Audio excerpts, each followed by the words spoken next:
I can't overstate how important it is to meet children and families where they're at, and where kids are is school.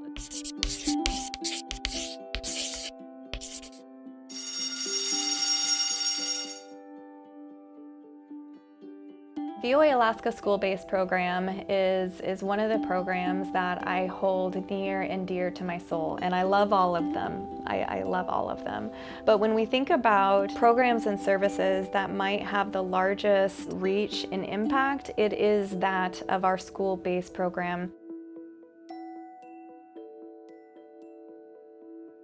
VOA Alaska is part of Volunteers of America, which is a national organization, and VOA Alaska specifically works to help reduce the suffering of young Alaskans and their families. My little niche in that is the school-based and family services part, where we are providing services and support to students and families across Anchorage and even the rest of the state. One big thing I think that's changed over the years, like from when I was in elementary school and probably a lot of our educators and parents, is that we're destigmatizing like this thing with mental health. It's not a bad thing. It's not, and when we were younger, it was almost like you're in trouble or something's wrong with you. And we're taking that away. I think one thing that VOA is uniquely situated for is to adapt and flex to the various needs that they see across the populations that we're serving. And I think post-pandemic, there was a big need for youth mental health services. And we realized by being outside of schools for so long that the schools were really the place that families and students relied on to support youth just in general. With established schools, when we're bringing a new clinician, I often ask, what's one word that really describes what's important to you when you think about meeting the needs of our kids' mental health? Usually it's clinicians, sometimes somebody from the school-based team will say access, and access is as a surprising hurdle. So the whole point of school-based services is to reduce as many barriers to care as possible. Having my office here just makes it so much easier for the parents who might be working full-time or multiple jobs or have other kids that they're taking care of as well, or maybe like I have some kids with parents that don't have reliable transportation, and it just makes it so much easier for the parent to have that peace of mind to know like my kid is getting the services they need, and it's not a stressor on me to make sure that they get those. So research shows that a student is much more likely to complete treatment if it's done in a school setting, because it's really challenging for a parent to possibly leave work if they have transportation, to pull the kid out of school, to take them to treatment, and then they may or may not make it back to school. So although in school-based services they're missing a portion of the day for the treatment that they get in school, it's much, much less than if they were being treated in the community, and it's much less of a burden on the rest of the family for them to be getting it at the school. During the school year last year, some highlights, we had 162 students enrolled in VOA school-based therapy services, and our clinicians provided 3,998 services to students, families, and school staff. Some of those services included family drop-ins or therapy sessions, student groups, student therapy sessions, and staff consultation and support sessions.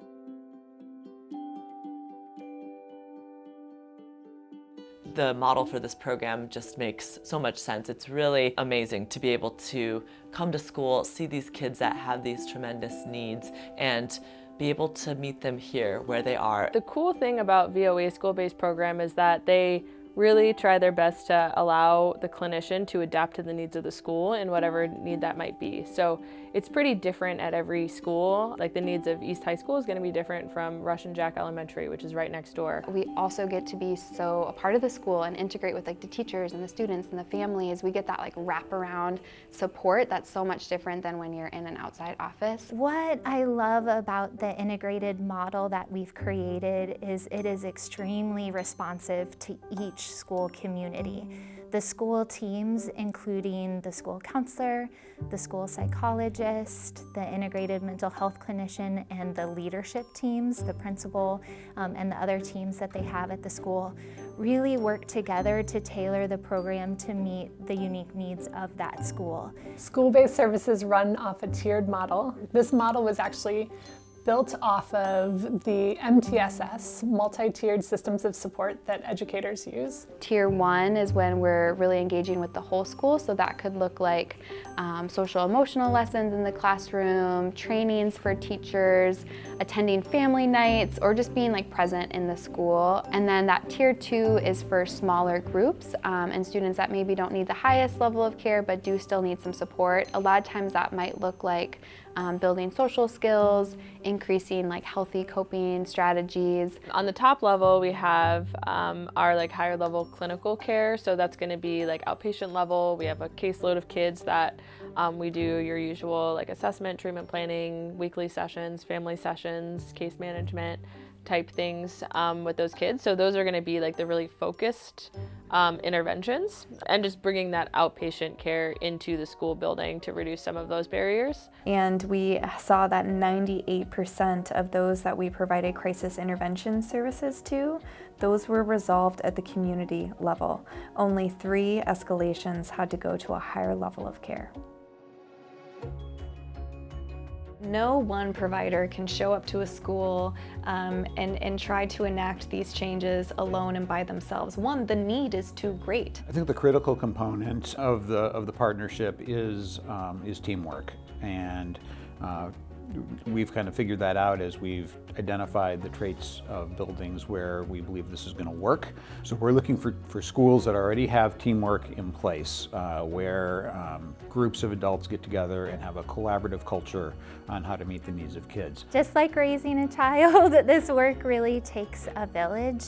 It takes partnerships between schools and community agencies, and most importantly, our families. So we partner with the school district, we partner with Providence, we partner with AKBH to really come together and learn lessons from each other. So we're all in different schools, but we're saying, hey, what works for you? What lessons have you learned? How did you overcome this obstacle? We are coming together for advocacy. We are doing some data collection together. Our collective voice is louder than each individual organization. The partnership that we have with VOA, I feel like it's really important, because when we do meet up together, I feel like they bring some perspectives to our smaller group that we have not seen, and that's kind of nice for us to incorporate in our practice. Everybody was just super supportive in wanting to work and support kids. And we know that between school and home, their life within our community is so important. And we each bring our different expertise to the table, so it's definitely a mission that takes everyone. We're sisters, so we're wanting to help each other throughout the process, learn from one another, and I've made friends along the way, so that's been amazing. And then being able to ask them questions or work together through stuff, whether that be for the students or for ourselves. That is the main ingredient to why it has been successful. Students come to counseling for a variety of reasons. It could be something difficult happened in their home. Maybe their parents are going through a divorce. Maybe there was domestic violence.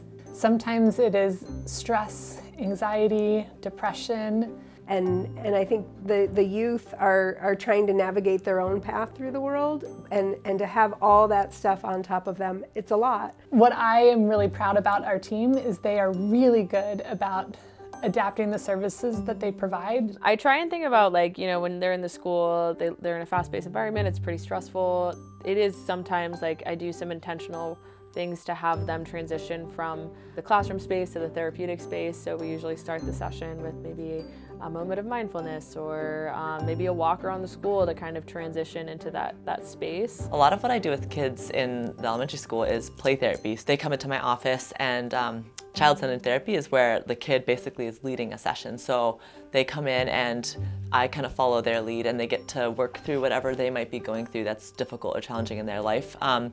Through play.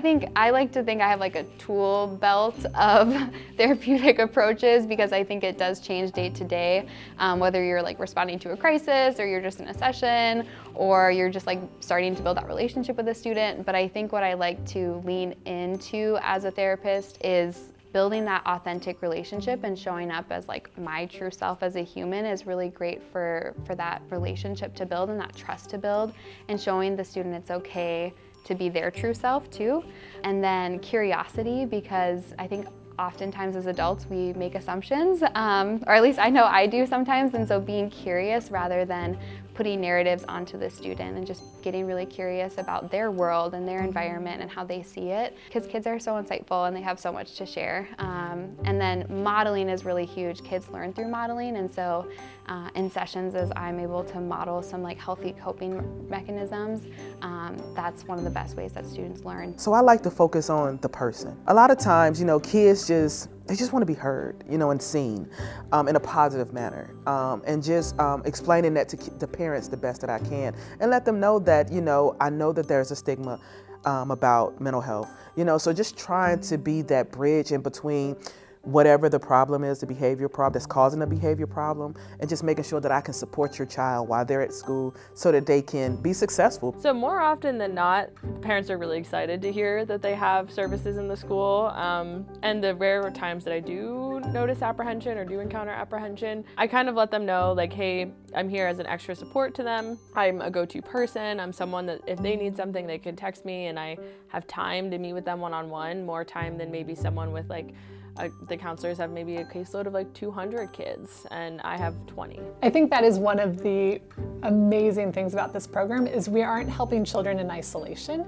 We're really changing and impacting the systems that come around. So we're helping a student, yes, but then we also have the opportunity to interact with the family and support the family. The same is true for teachers. Teachers are overwhelmed, and it is a really difficult time to be in education right now, but we are offering support and tips and tricks and resources to teachers and administrators, hopefully creating, you know, an even more safe and hopeful environment for that student and all the students to come after them. All the kids know that I'm the school therapist, and just like yesterday, one of the kids came up to me and said, I had a really bad day. And just knowing that they're comfortable enough to come up to me and say those things, or that they know that they can come to my office and talk if they need to, those services are there. So they know that my door is always open and that I'm always here to listen. In elementary, I was dealing with a lot of anger and not realizing where that anger was coming from. And it's like the teacher would label me as a problem child when I wasn't a problem child. It was because I was dealing with so much. I didn't know how to express that or release it, you know, so I did it through ways that I saw at home, you know, the anger. So if I would have had a mental health, you know, clinician in an early age, in an early state of my life, it would have probably helped me be able to cope better and recognize those when I am getting that high intense emotions, how to regulate myself. All of our kids, every school has students that struggle with different things. They might look different, what they struggle with, but everywhere has kids with big emotions, or you know, we don't know what's happening in homes or internally with kids. And imagine if all of our K through 5, pre-K through 5 schools had the availability to help work through this, what it would look like in middle school and high school and then into the workforce. That is school-based services, being where the kids are in the classrooms, welcoming them in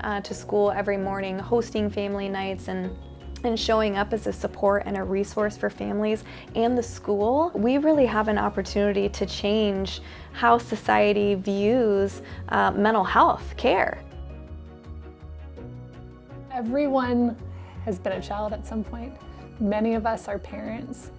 And we recognize that if we support people early in their years, it changes the trajectory of their life. I think in general right now, families are very stressed, and this is just another resource that's available to help not only the students in the school, but their families, and I think that has the ripple effect. I think it's really awesome to get to see how our integrated program makes such a difference when we're able to engage with all parties. When you're in like an outpatient therapy office, you're not always able to engage directly with like the teachers or family members or see the kid day to day, and we have the really unique position to get to see their growth so personally, because we see them every day at school and we get to hear directly about what impacts their teachers are seeing, our families are seeing. And so if we can have an impact on a 7, an 8, and 9-year-old and help them develop the skills necessary to go through tough tough stuff. And that's what we're doing in school-based services, is we're coming alongside the schools, the parents,